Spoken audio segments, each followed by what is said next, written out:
आज का जो ई लेक्चर का विषय है वह है पंचायती राज की समस्याएं एवं उसके सुझाव। ये बीकॉम पार्ट सेकंड के विद्यार्थियों के लिए है। विषय है आर्थिक प्रशासन एवं वित्तीय प्रबंध।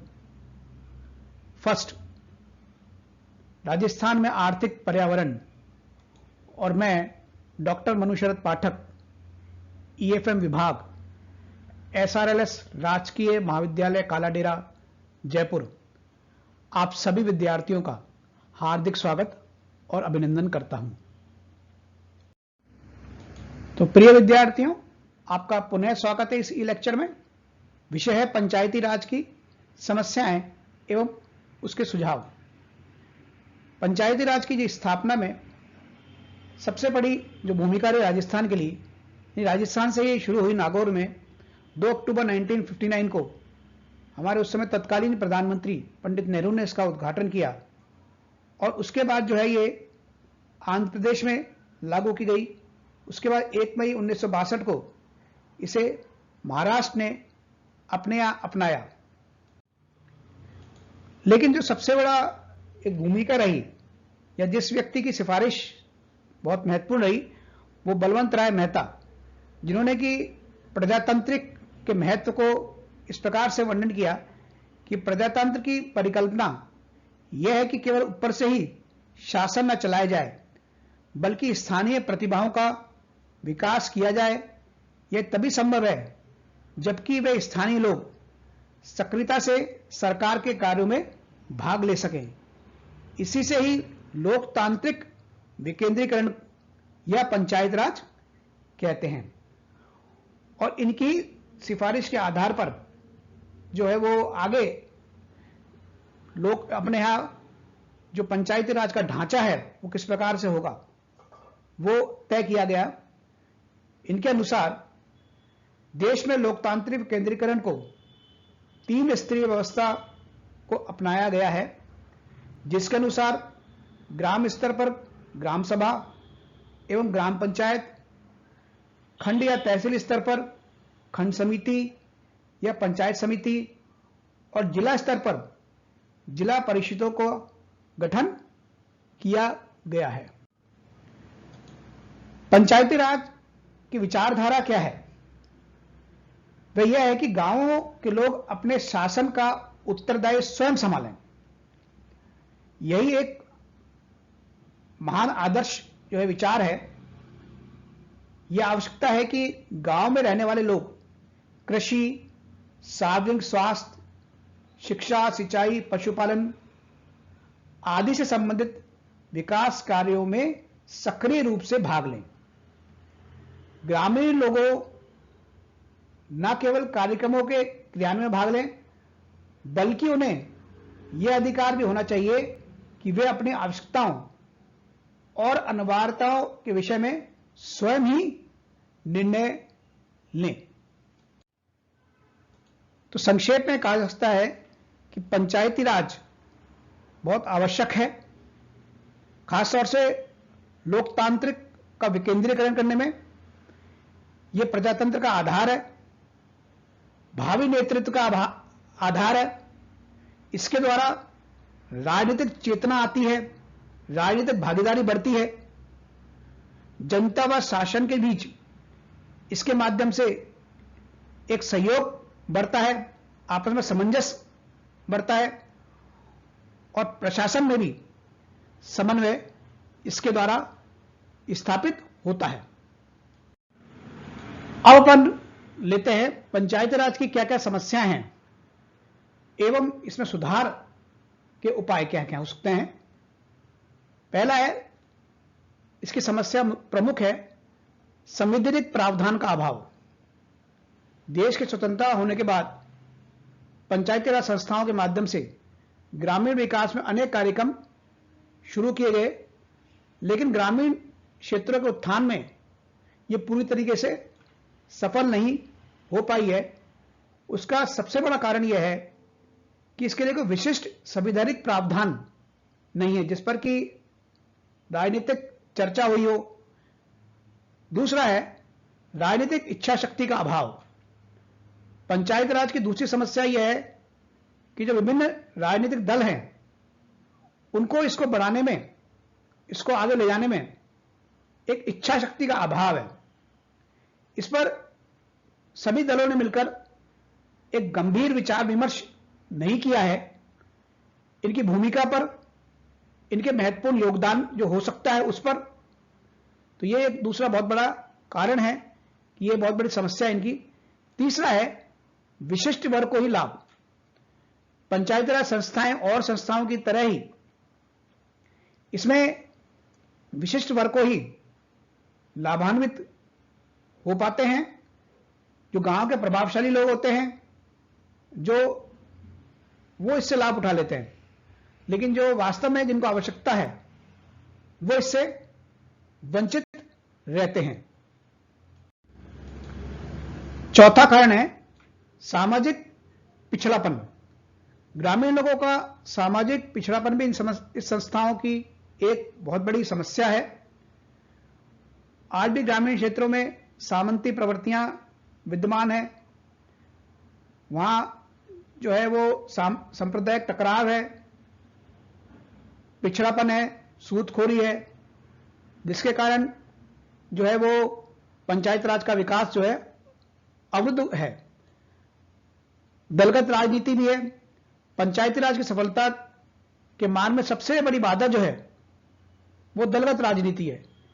यानी एक दल बना लेते हैं, दलबंदी कर लेते हैं और दलबंदी के आधार पर ही पंचायती राज काम करती है, जिससे छोटी छोटी बातों में झगड़ा होता है और जो पंचायत राज का जो प्रमुख उद्देश्य है वो पूरा नहीं हो पाता है। अगली समस्या जो आर्थिक समस्या है, इकोनॉमिक प्रॉब्लम बहुत बड़ी है। इन संस्थाओं की जो शुरुआत की गई थी उसमें जो आर्थिक अनुदान जो दिया जाता है, राजनीतिक अनुदान जो दिया जाता है वो पर्याप्त नहीं पड़ता है। इनके खुद के जो है आर्थिक स्रोत नहीं है, उसका अभाव है, और बिना आर्थिक स्रोत के कोई भी जो संगठन है वो आगे नहीं हो सकता है। ये एक बहुत बड़ी समस्या है। अगला है अशिक्षा एवं निर्धनता की समस्या। आज भी अपन हमारे देश में ग्रामीण क्षेत्रों में, चाहे वो राजस्थान की बात ले लें, लोग शिक्षित नहीं हैं, गरीब हैं। और गरीब और जो अशिक्षित होते हैं वो स्वयं निर्णय लेने में सक्षम नहीं होते हैं, और उसके कारण क्या होता है, ग्रामीण नेतृत्व का विकास नहीं हो पा रहा है और वे अपने संकीर्ण दायरों से ऊपर नहीं उठ पा रहे हैं। आगे केंद्रीय प्रायोजित कार्यक्रम। गत 2 दशकों में ग्रामीण विकास के लिए केंद्र सरकार की विभिन्न एजेंसियों द्वारा प्रायोजित अनेक कार्यक्रम लागू किए गए, लेकिन इन कार्यक्रमों में ग्रामीण पंचायतों जैसे स्थानीय प्रशासन को पूरी तरीके से शामिल नहीं किया गया। इसका असर क्या हुआ, ग्रामीण विकास में केवल आंशिक सफलता ही मिली है। आगे प्रशासनिक तंत्र का अभाव। जो समुचित प्रशासनिक तंत्र है वो उसका भी अभाव है, और उसके अभाव के कारण इन ग्रामीण विकास में जो है वो पूरी तरीके से पंचायती राज की भूमिका जो है वो एक तरीके से संदिग्ध बनी रहती है। लोकतंत्र के विकास में जो नींव है वो पंचायती राज है। उसका जो कंसेप्ट है वो महात्मा गांधी जो हमारे राष्ट्रपिता है उनके द्वारा आया था, लेकिन उसको पंचायती राज को पूर्ण रूप से जो लाभ होना चाहिए था ग्रामीण क्षेत्र के विकास में, ग्रामीण क्षेत्र की समस्याओं में, वो नहीं हो पाया। तो कुछ सुझाव जो है यहां पर दिए गए हैं जिसको कि अपन लागू करके पंचायती राज को अपन मजबूत कर सकते हैं। इसमें पहला सुझाव यह है कि पंचायती राज संस्थाओं के ढांचे और उनकी वित्तीय व प्रशासनिक अधिकारों के बारे में जो संविधित प्रावधान किए गए हैं उन्हें कठोरता से लागू किया जाए।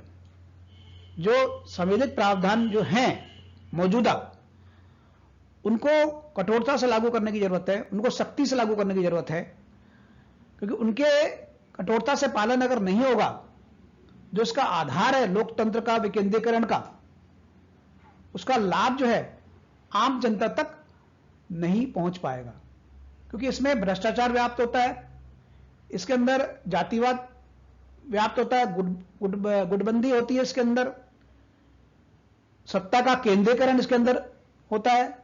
कुछ लोग इससे फायदा उठा लेते हैं, कुछ लोग वंचित रह जाते हैं, गरीब और अशिक्षित जो हैं वो वंचित रहते हैं। तो इसके लिए संवैधानिक प्रावधान हो और उसका विशेष जो कानून में कठोरता है और उसको सख्ती से लागू करने की आवश्यकता है। दूसरा, इसमें पंचायती राज संस्थाओं में व्याप्त जो गुटबंदी है उसको समाप्त करना चाहिए, क्योंकि गुटबंदी के कारण जो है विकास अवरुद्ध हो जाता है और उसमें इस प्रकार का वातावरण गुटबंदी के कारण बनता है जिससे कि छोटी छोटी बातों पर वहां लड़ाई झगड़े होते हैं और जो प्रमुख समस्या है सामाजिक और आर्थिक उस क्षेत्र की, उसके समाधान नहीं हो पाता है। तो गुटबंदी ऐसी योजना बनानी चाहिए जिससे गुटबंदी ना हो, इस प्रकार से नियम लागू करने चाहिए, गुटबंदी ना हो, इस प्रकार का वातावरण वहां पे हर पंचायत राज में बनाने की आवश्यकता है। बार बार उनकी देखरेख करने की आवश्यकता है, उनमें जो है बार बार सुझाव देने की आवश्यकता है। ऐसे लोगों को उससे और जोड़ा जाना चाहिए जो कि सकारात्मक हो, पॉजिटिव एटीट्यूड वाले हों, जिससे वो उन लोगों के अंदर जो नेगेटिविटी आती है, गुटबंदी आती है, उसको समाप्त किया जा सके। आगे पंचायती की वित्तीय स्थिति में सुधार किया जाना चाहिए। वित्तीय अभाव है, फाइनेंशियल प्रॉब्लम है, क्योंकि उन्हें जो अनुदान दिया जाता है वो सीमित मात्रा में मिलता है, राजकीय सहायता सीमित मात्रा में मिलती है। इसके कारण वो पंचायती राज के माध्यम से जो विकास होना चाहिए ग्रामीण क्षेत्र का, उस क्षेत्र का आर्थिक और सामाजिक और स्वास्थ्य, वो वहां नहीं हो पाता है। तो इनकी आर्थिक स्थिति में सुधार की आवश्यकता है, इनके अनुदान को बढ़ाने की आवश्यकता है, या इनका जो और जो स्रोत हैं जो हो सकते हैं उनको विकसित किया जाना चाहिए।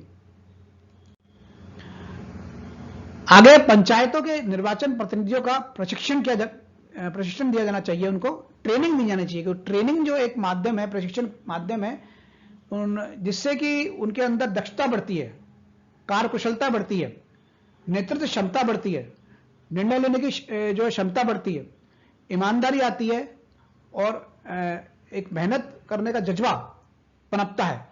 तो प्रशिक्षण बहुत आवश्यक है।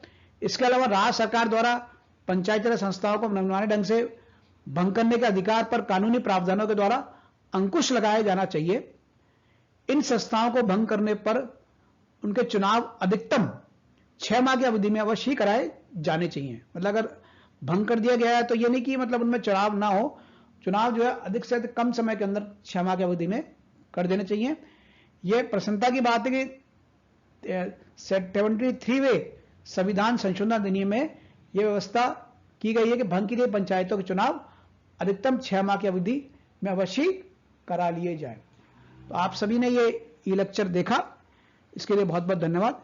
जय हिंद, जय भारत।